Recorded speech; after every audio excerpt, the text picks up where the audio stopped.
زہرا شاہد ان کی اسیسینیشن ہوئی، آپ کی پارٹی نے اس پہ ایشو بھی بنایا، جے آئی ٹیز وغیرہ بھی ہوئی، اس پہ سارا کچھ ہوا، لیکن کچھ ای میلز سامنے آئیں، لا انفورسمنٹ ایجنسی جب اس کی انویسٹیگیشنز کر رہی تھیں، اس ای میلز میں سے کافی ساری ای میلز ہیں. ایک ای میل میں سیکشول ہراسمنٹ کا الزام لگتا ہے آپ کی پارٹی کے چیف آف سٹاف نعیم الحق صاحب پہ، جو اس وقت پی ٹی آئی سندھ کے پریزیڈنٹ بھی تھے. ان ای میلز کے سامنے آنے کے بعد پارٹی میں اس پہ کوئی ڈسکشن ہوئی؟ اگر آپ کہتے ہیں میں پڑھ کے بھی سنا دیتا ہوں. اور زہرا شاہد یہ ای میل لکھ رہی ہیں جس میں کہ ایڈریس میں نعیم الحق صاحب بھی ہیں، عارف الوی صاحب بھی ہیں، فوزیہ قصوری بھی ہیں، اور یہ ساری پھر بعد میں ای میلز پبلک ڈومین میں بھی آ گئی کہ جناب ان کے خلاف پی ٹی آئی کی جو ینگ خواتین ہیں ان کی طرف سے کمپلینٹس آئی تھی، وہ پریس میں جانا چاہ رہی تھی، میں نے ان کو منع کیا کہ نہ جائیں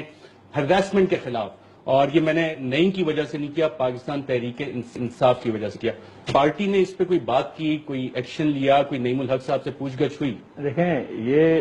ای میلز ہیں جو کہ پتہ نہیں ہیک ہوئے اکاؤنٹ یا صحیح ہیں یا نہیں ہے. میری تو نعیم الحق صاحب سے اس بارے میں بات نہیں ہوئی، کیونکہ یہ جب انویسٹیگیشن ہو رہی تھی زہرا شاہد صاحبہ کی تو اس میں بہت سارا ایویڈنس سامنے آیا، یہ ای میلز وہاں سے برآمد یہ مجھے معلوم نہیں تھا، مگر یہ ایک انٹرنل ای میلز ہیں، ایک پرٹیکولر ٹائم میں پرٹیکولر وقت میں کچھ ایسی ہراسمنٹ. اگر یہ پرسنل ای میلز میں بھی یا انٹرنل کمیونیکیشن میں ایلیگیشن اتنا سیریس ایک ایسے لیڈر کی طرف سے، آپ کے ایسے کارکن کی طرف سے آ رہا ہے جس کی شہادت کے بعد آپ نے اس پہ باقاعدہ، جو کہ کرنا بھی چاہیے تھا، کام کیا، اس کو ہائی لائٹ کیا اور اس پہ کوئی ایکشن لیا؟ میں آپ کو عرض کروں، اگر تو یہ ہراسمنٹ کے اوپر جن کے اوپر یہ جو الیج کر رہی ہیں، اگر وہ ہمیں ڈائریکٹلی لکھتے،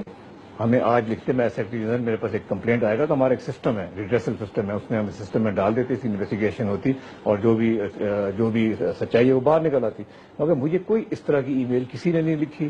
یا میرے سے پہلے جو سیکرٹری جنرل تھے ان کو بھی نہیں لکھی، اور یہ انہوں کا آپس میں کچھ دو مختلف چیزیں، مجھے نہیں معلوم اس کی کیا ہے. عارف الوی صاحب اس میں ایڈریس ہیں، ایک دو ای میلز میں آپ کا ایڈریس بھی آ رہا ہے، اگر آپ کہتے ہیں میں آپ کا ای میل پبلکلی کہہ دیتا ہوں. ناز بلوچ کی ایک ای میل میں اسی طرح کے پوائنٹس ریز ہوئے تھے، آپ دیکھ سکتے ہیں یہ ای میل، آپ کا پہلے نمبر پہ نام لکھا ہو. جی دیکھیں، بات سمجھیں، یہ ضرور انہوں نے ای میلیں کی ہوں گی اس طرح سے، مگر کوئی فارمل کمپلینٹ نہیں.